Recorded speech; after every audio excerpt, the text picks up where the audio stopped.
السلام عليكم ورحمة الله وبركاته أعزائي المتابعين.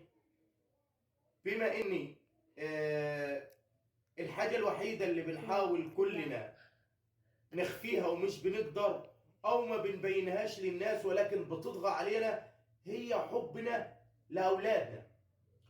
والمعلومة اللي هتكلم فيها خاصة بالطلاب اللي هم يعني كل واحد بابنه أغلى حاجة عنده أو بنته طبعا. فالنهارده بنتكلم عن حكم المحكمة النقد. يعني أول مرة يشدني حكم لأحكام محكمة النقد إن أنا ألفت نظر الناس ليه. يعني محكمة النقد بتصدر أحكام كثيرة خالص، ولكن الحكم ده يهمني ويهمك ويهم كل أب عنده طالب أو طالبة في المدرسة.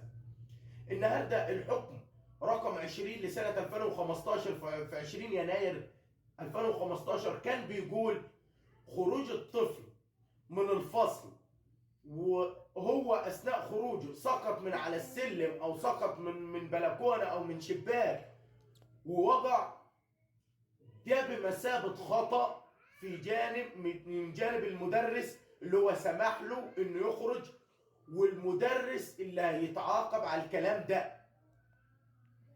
انا اتكلمت في النقد ده ليه او اتكلمت في الحكم ده بالذات ليه؟ النهارده اسهل حاجه ان المدرس شاف ان الطفل ده عنده حصه بره المدرسه وسايبه. الطفل يجي يقول للمدرس مثلا انا اطلع اشرب اطلع اشتري مش عارف حاجه، فيطلعه بسهوله من دون ما يكون فيه حاجه يعني مهمه مستدعيه ان هو يخرج من الفصل. النهارده بلفت نظرك ان الطفل طول ما انه داخل المدرسه فحوزه الاداره المدرسيه وهي اللي مسؤوله عن اي ضرر يصيبه. فيا ريت دي امانه احنا مامنها لكم، حافظوا عليها وحافظ على نفسك اولا.